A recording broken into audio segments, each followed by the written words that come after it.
A primeira porrada que tu deu que botou dinheiro no bolso de verdade, ó, ganhei aqui um iate. Já, mano, várias vezes. Mas você fala com Venture Capital ou antes? Não, antes de você. A primeira do João. Antes, a primeira do João. Sei lá, ganhei... Foi a Credix? Credix, eu ganhei muito dinheiro com a Credix. Patrocinar todos os times de futebol, ganhava muito dinheiro com a Credix. Eu movimentava 250 milhões mês, né, de transacionado, então era muito dinheiro.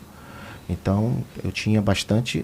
só que, cara, eu cometi uma falha na Credix que foi fazer serviços para governo e prefeitura. Naquela época não tinha lei de responsabilidade fiscal e eles descontavam em folha e não me repassavam. Se está difícil com a lei da responsabilidade fiscal, imagina antes. Imagina antes. Então, meu erro foi esse, porque eu ia muito bem no segmento privado, 3, 4 estados, indo bem pra caramba, e eu não vendi quando me ofereceram. Então, eu podia ter feito um exit e ter colocado muito dinheiro no bolso.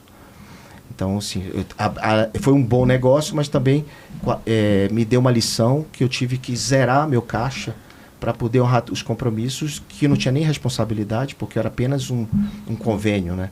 A responsabilidade era da empresa, do CNPJ que comprava. Então... João, tu tem uma vivência boa. Nos últimos anos, eu tenho convivido com bastante casos de empresários, pessoas que trabalham comigo, pessoas ao redor, inclusive eu, que sofrem de um mal que é terrível e destruidor, né, que chama ego, que eu considero a maior arma de destruição de vidas e carreiras do mundo. Destruiu a minha. E eu queria que tu falasse como administrar o ego.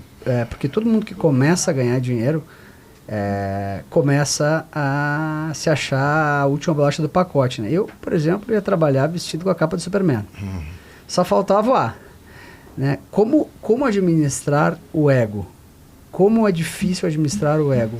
Tem alguma dica que tu possa dar para as pessoas que estão aqui acompanhando, começaram a ganhar um dinheirinho e já estão se achando a última bolacha do pacote? É normal, né? O cara se achar a última bolacha do pacote. Somente quando ele não tem, começa a ter. Então ele começa a conviver com pessoas de outro nível e começa a subir para a cabeça, isso é normal. Eu vejo muitas pessoas assim, né? E eu já fui assim. O ego é a vaidade escondida atrás da porta. Agora, o que me fez mudar foram as porradas da vida.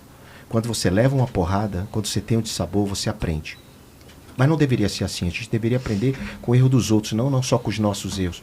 Porque os erros hoje, antigamente, cara, falar sobre isso que a gente está falando aqui era o carimbo de fracassado.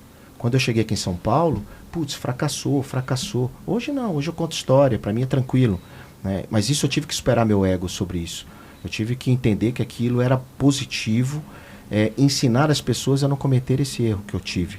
Então, muito parte do que eu errei foi confundir faturamento com lucro, gastar o que não era meu, justamente para tentar manter o mesmo padrão de vida, ou ter o padrão de vida até pelo que eu ganhava, e que não era condizente com investimento em negócios. Então, se você quer ter uma empresa perene e longo prazo, você tem que reinvestir seu dinheiro no negócio. Nada é mais rentável que você investir no seu próprio negócio. Só que eu não sabia disso. Então, eu saí gastando, não só investindo, e o ego alto, querendo comprar coisas para mostrar para pessoas que nem gostavam de mim. Entendeu? Então, o show-off, quando eu vejo uma pessoa com muito show-off, ou é estratégia ou ela é burra. Ou então não sabe o que não convive com... nunca teve um dissabor na vida para entender que não deve fazer isso. E porque eu digo que quem sabe mesmo não diz que sabe. E quem tem mesmo não mostra que tem. Então, sabe, eu tenho esses princípios, mas só fui aprender isso depois, infelizmente, com a porrada da vida. Então não tem uma dica única. Eu não gosto de ficar cagando regras, sabe? Faz isso aqui. Eu não faço isso. É assim, nada contra quem faz. Mas eu não sou guru. Eu sou um cara que faço no meu dia a dia, no meu trabalho, tudo aquilo que eu falo. E se for útil para alguém, eu ensino. Eu não tenho um curso online, eu não vendo nada online, não tenho um curso online. Bom exemplo arrasta também, né? O exemplo arrasta porque é o exemplo eu olho para dentro de casa. Se você consegue ser influenciador dentro de casa, irmão, você é um grande influenciador.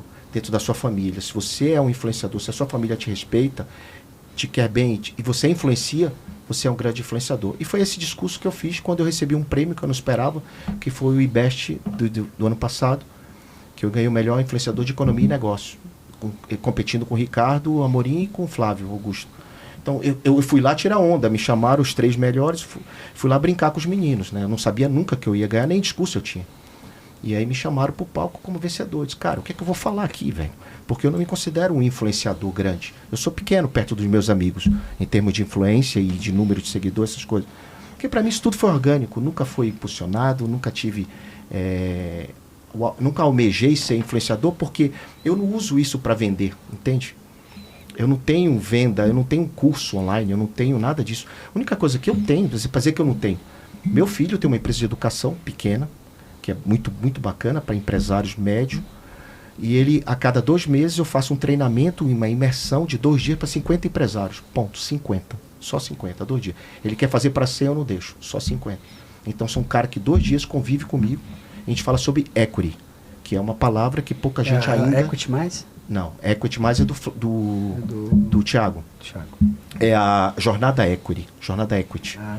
que é da empresa do meu filho, chama Smart Money Education, SME. Publicidade para você, viu, Theo? É um bom nome. Publicidade para você, viu, Theo? Olha aí.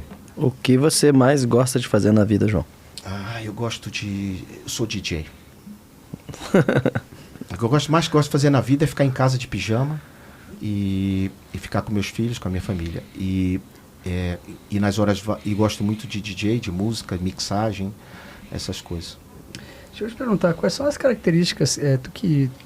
vocês têm uma holding de investimentos em startups quais são as 3 características que tu enxerga num empreendedor quando tu vai investir? Assim, as três pontos mais importantes, são vários, né? Eu sei, mas quais são os 3 pontos mais importantes que chamam a atenção no empreendedor para tu dar um cheque pro cara e começar a investir em alguém, em algum negócio? Porque provavelmente tu investiu em negócios que deram errado e foram pivotados, né? Que é o caso da Brexit nos Estados Unidos, que era um business de inteligência artificial, virou um cartão de crédito e vale 100 bi hoje até. Enquanto a empresa não encontrar o product market fit dela, ela pode pivotar, depois disso é difícil. Então o PMF, inclusive, para fazer uma rodada Série A, o PMF é essencial. Então, assim, eu invisto antes do Série A. Então, só para ficar claro, nós somos uma venture capital, uma micro venture capital, chama Bossa Invest. Não, micro não é porque tem quase 1 bi, mas grande. Mas o Brasil é grande demais. A gente é a maior da América Latina, segundo o Crunchbase e vários rankings mundiais. A gente está na 8ª posição no mundo nessa tese de pré-seed. Anjo, pré-seed, seed, série A e por aí vai. Então a gente resolveu fazer no Brasil o estágio anjo e pré-seed. Então começamos em 2015 fazendo isso. Tinha uma vontade de desenvolver, investir em larga escala no modelo SV Angel americano, ou Y Combinator, ou 500 Startups, né? Essas empresas. A gente queria fazer algo parecido no Brasil e desenvolvemos a Bossa para fazer exatamente isso, baseado na minha experiência como anjo. Então, juntei as escovas com o Pierre lá atrás, em 2015. Eu tinha uma startup, ele também, a gente juntou e abriu a Bossa Nova. A partir daí, começamos a desenvolver uma estratégia para fazer investimento early stage, bem no começo, check-in de 100, 200, 300 mil. E a gente decidiu sair no Série A. Ou seja, quando essa empresa começa a crescer e vai chegar no estágio Série A, a gente vende a nossa parte. Algumas vão para B, a gente vende. Ou então, vender numa oportunidade. E assim foi feito. E a gente está nesses 8 anos aí fazendo exatamente a mesma coisa que a gente decidiu fazer lá atrás. A gente tinha uma meta de 1.000 startups, somos 1.700 hoje. A gente tem 600 americanas. E fazendo exatamente a saída antecipada. Ou seja, a gente vendeu, por exemplo, a melhor envio para local web. Entramos a um valuation de 1,5 milhão, saímos a um valuation sei lá quanto. Vendemos a Repassa para a Renner. Vendemos a Kimvo para o BTG. Qual foi o melhor deal que tu fez? Em termos de múltiplos, eu acho que foi a Repassa para a Renner. Fez vezes 50. Mais do que isso, foi bem mais, foi quase 90 vezes o valor investido. Porque esse tipo de negócio que a gente faz é múltiplo do valor investido, né? Você investe 200 mil, é multiplicado os 200, 300, 400, que então depende muito de quanto você investe. E quando você vai até a Série A, você tem algumas fases que você faz follow-on, você reinveste. E assim a gente tem feito na Bossa e temos 110 exit. Agora, por outro lado, a gente só perdeu 8% das startups. Muito pouco. As startups em 8 anos, 50% morrem, né? Uhum. E a gente perdeu muito pouco a empresa. Mas nesse estágio de empresa, você precisa olhar muito para o founder, né? Você olhar muito para o Foi a empreendedor. pergunta que eu não respondi, né? Exato. Eu ia marcar ela aqui para tu falar agora. Exato. Vamos lá. Nesse estágio é o founder, com certeza. Então, quando eu fazia análise direta, hoje tem um time, tem inteligência artificial, tem um monte de coisa. Quando eu fazia análise direta, e hoje eu faço com a nossa Private Equity, eu saí de CEO, né, o ano passado, hoje totalmente profissionalizado a companhia. Eu fiquei como CVO, é difícil você largar O que é o CVO? CVO é Chief Visionary Officer, visão. Né, eu sempre fui sócio conselheiro e fiquei como CVO, com relacionamento com a visão de onde a gente quer chegar, continua comigo. Só que eu estou mais para CDO. Você sabe o que é o CDO? Não. O D de Desnecessary. Entende? Tá. Então, eu estou mais para Desnecessary do que... E aí fui tocar a nossa mini Private Equity da família e estou lá. Mas é muito empreendedor se ele é humilde, se ele é grato, se ele tem competência, se ele sabe quais são as dificuldades que ele vai ter para frente, se ele consegue mapear e, inclusive, o time complementar. E, principalmente, cara, assim, vamos direto, saindo dessa parte do empreendedor, no negócio, é o problema que ele resolve. Ou seja, qual é o problema que você resolve? Como você resolve esse problema? Então, não é montar uma rede social, mas se você é para resolver qual é o problema. Então, não é só porque estou fazendo algo que alguém está fazendo, mas está resolvendo o problema de uma tribo específica, de um nicho específico, sim. Então, nos interessa. Esse foi o nosso norte, nossa North Star Metro, que sempre foi investir em negócios que efetivamente tinham uma funcionalidade e que resolviam um problema de um nicho de mercado. Então, foi assim com todas as que a gente se deu bem. Foi assim. Tem várias empresas hoje que são grandes, que a gente entrou lá atrás, Melius, várias que a gente entrou lá atrás, que depois saiu, e que resolviam um problema naquele momento, naquele mercado, entende?